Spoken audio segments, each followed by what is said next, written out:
লাঞ্চে কিংবা রাতের ডিনারে যদি থাকে এমন মজাদার ডিমের কুমড়া রেসিপি আর সাথে যদি থাকে সাদা পোলাও, তাহলে আর কি লাগে, পুরো প্লেট চেটেপুটে খেয়ে নিতে পারবেন, আর কিছুই লাগবে না।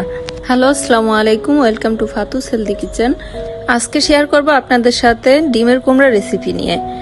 এইভাবে যদি একবার ডিমের কুমড়া রেসিপি ফ্যামিলি আর রিলেটিভসকে বানিয়ে খাওয়াতে পারেন, তাহলে আপনাকে প্রশংসা বাসাবে 100% শিওর। রান্না তো আমরা ভালোবাসার মানুষের জন্যই করে থাকি, আর সেটা যদি ভালো না হয় তাহলে মনে হয় পুরো কষ্টটাই বৃথা গেল। তাই একবার এইভাবে চেষ্টা করে দেখুন, আশা করি সবার কাছেই ভালো লাগবে ইনশাল্লাহ। দেন এখন আমি রান্নার মূল ভিডিওতে চলে যাব, ততক্ষণে সবাই পাশেই থাকবেন অ্যান্ড ভিডিওটি অবশ্যই সাবস্ক্রাইব করে দিবেন। প্রথমে আমি একটি হাঁড়ি বসিয়ে দিয়েছি, দেন তেল ঢেলে দিয়েছি 1/2 কাপ পরিমাণ। দেন প্রথমে আমি পেঁয়াজ বেরেস্তাটা করে নিব। পেঁয়াজ বেরেস্তাটা অবশ্যই ধৈর্য সহকারে করতে হয়, কারণ পেঁয়াজ বেরেস্তা করতে অনেকটা সময় লাগে। সেই ক্ষেত্রে অবশ্যই আপনারা নাড়াচাড়া করবেন ভালো করে। আর পেঁয়াজটা অবশ্যই ডার্ক কালার করে ফেলবেন না, তাহলে দেখতেও ভালো লাগে না, খেতেও ভালো লাগে না। আমি একটু ব্রাউন কালার করে নিয়েছি। দেন একটা ছাঁকনির সাহায্যে আমি তেলটা ছেঁকে উঠিয়ে নিচ্ছি।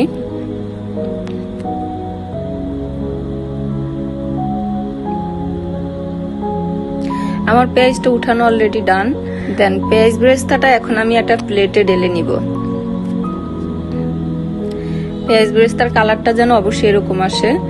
এরপর আমি পেঁয়াজ বেরেস্তাটা ভালো করে উঠিয়ে নিয়েছি। দেন একটু হালকা করে লবণ দিয়ে দিয়েছি, যেহেতু এখানে এখন ডিমটা ভেজে নিব। আমি ডিমটা আগে থেকে সিদ্ধ করে নিয়েছিলাম, এখন আমি ডিমটা তেলের ভিতর দিয়ে দিচ্ছি। এক এক করে সবগুলো ডিম দিয়ে দিয়েছি।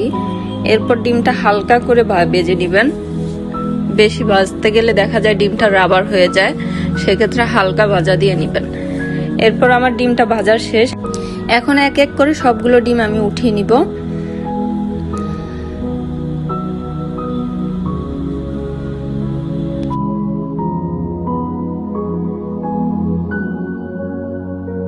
সবগুলো ডিম আমি একটা বাটিতে উঠিয়ে নিয়েছি।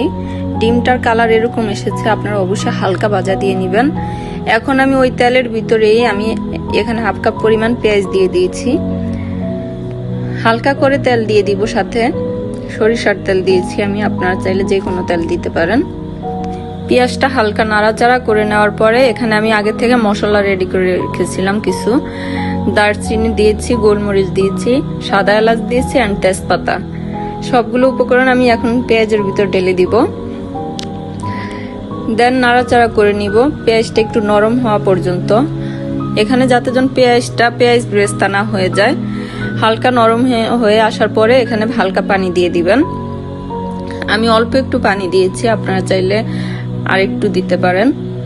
পানিটা এখানে বলক আসার পরে এখানে এক এক করে কিছু মশলা অ্যাড করে দিব। এখানে ধনিয়া গুঁড়া দিয়েছি আমি 1 চা চামচ, জিরা গুঁড়া দিব এখানে হাফ টেবিল চামচ, দেন লাল মরিচের গুঁড়ো দিব এখানে হাফ টেবিল চামচেরও কম। যেহেতু আমি মরিচটা পরে আবার অ্যাড করব, সেক্ষেত্রে আমি এখানে কম করে দিয়েছি। আপনারা চাইলে আর একটু বেশি বা কম দিতে পারবেন। যেহেতু আমার এখানে বাচ্চাও খাবে, সেক্ষেত্রে আমি জালটা একটু কমিয়ে দিয়েছি। এরপর ভালো করে নাড়াচাড়া করে নেওয়ার পর এখানে আমি আদা অ্যাড করে দিব 1.5 টেবিল চামচ। প্রতিটা মশলা এখানে আমি ধাপে ধাপে অ্যাড করব, আপনারা দেখতেই পাবেন। মশলাটা ভালো করে নাড়াচাড়া করা হয়ে গেলে এখানে অ্যাড করে দিব আমি 1/2 কাপ পরিমাণ টক দই। দেন ভালো করে নাড়াচাড়া করে দিব। আমি আগেই বলেছিলাম এখানে আমি ধাপে ধাপে প্রতিটা জিনিস অ্যাড করব।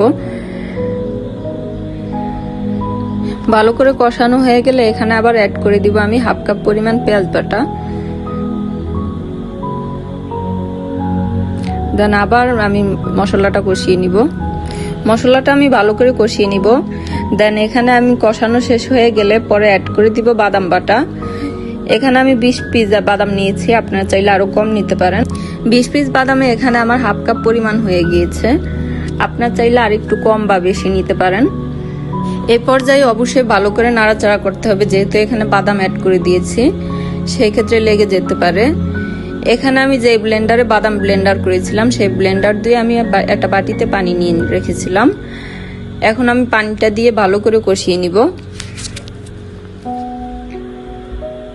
দেন ভালো করে কষানো হয়ে গেলে এখানে আগে থেকে ভেজে রাখা ডিমগুলো এখন সবগুলো আমি দিয়ে দিব।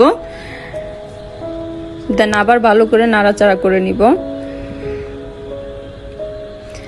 এই পর্যায়ে একটু সাবধানে নাড়াচাড়া করতে হবে, ডিমগুলো ভেঙে যেতে পারে।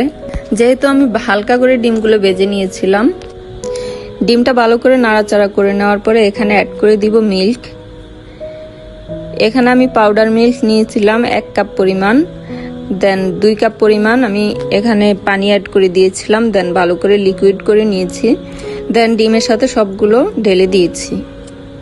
এখানে আমি দুধের পরিমাণটা একটু বাড়িয়ে দিয়েছি, যেহেতু আমি পরে চিনি দিব না, কারণ আমি চিনিটা দেই না, যেহেতু খাবারটা বাচ্চা খায়, সেই ক্ষেত্রে আমি চিনিটা অ্যাভয়েড করি। আপনারা চাইলে অবশ্যই চিনি অ্যাড করতে পারবেন। এই পর্যায়ে আমি ঢাকনা দিয়ে ঢেকে দিয়েছিলাম 5 মিনিটের জন্য, দেন ঢাকনা উঠিয়ে নিয়েছি। এই পর্যায়ে অ্যাড করে দিব আমি কাঁচামরিচ 5 থেকে 7টা, অ্যান্ড একটা কেটে দিব যাতে জন্য একটু জাল হয়। এই পর্যায়ে অ্যাড করে দিব পেঁয়াজ বেরেস্তা। পেঁয়াজ বেরেস্তাটা এখন আমি সবগুলো দিয়ে দিচ্ছি, পরে আমি আবার দিব। এই পর্যায়ে এসে আমি হালকা করে আবার নাড়াচাড়া করে দিব, দেন আমি 3-4 মিনিটের জন্য আবার ঢাকনা দিয়ে ঢেকে দিব।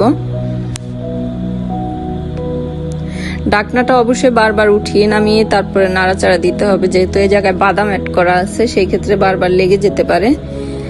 এখানে আমি আবার গুঁড়ো দুধ দিয়ে দিচ্ছি 1 টেবিল চামচ। যেহেতু আমি চিনিটা দিব না, সেই ক্ষেত্রে অবশ্যই বলেছিলাম যে আমি গুঁড়ো দুধটা একটু বাড়িয়ে দিয়েছি।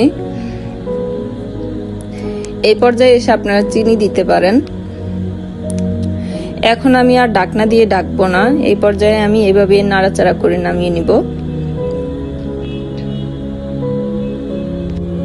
ডিমের কুমড়া অবশ্যই আপনার ঝোল ঝোল খেতে ভালো লাগবে না, অবশ্যই একটু মাখা মাখা থাকলে ভালো লাগে, ক্রিমি ক্রিমি লাগে। সেই ক্ষেত্রে অবশ্যই ভালো করে পানিটা শুকিয়ে নেবেন। পানি থাকলে কেমন যেন ঝোল ঝোল লাগে, খেতে ভালো লাগে না। এই যে আপনারা দেখতেই পাচ্ছেন কতটা ইয়াম্মি লাগছে। দেন আমি উঠিয়ে নিচ্ছি এক এক করে সবগুলো। আপনারা দেখেই বুঝতে পারছেন ঝোলটা কতটা ইয়াম্মি লাগছে। এই পর্যায়ে এসে হালকা করে পেঁয়াজ বেরেস্তা দিয়ে দিব উপরে। পেঁয়াজ বেরেস্তা দিলে খাবারের স্বাদটা অন্যরকম হয়ে যায়। অবশ্যই পেঁয়াজ বেরেস্তাটা দেওয়ার চেষ্টা করবেন। দেখতে যেমন সুন্দর লাগে পেঁয়াজ বেরেস্তা দিলে, খেতেও অতটাই সুস্বাদু লাগে। ডিমটা আমি কেটে দেখাচ্ছি, এতটা সুন্দর, এতটা ক্রিমি হয়েছে কুমড়াটা। সেক্ষেত্রে অবশ্যই আপনারা বাসায় ট্রাই করবেন এভাবে রান্না করার জন্য। আর ভালো লাগলে অবশ্যই চ্যানেলটিকে সাবস্ক্রাইব করে দিবেন। Thank you.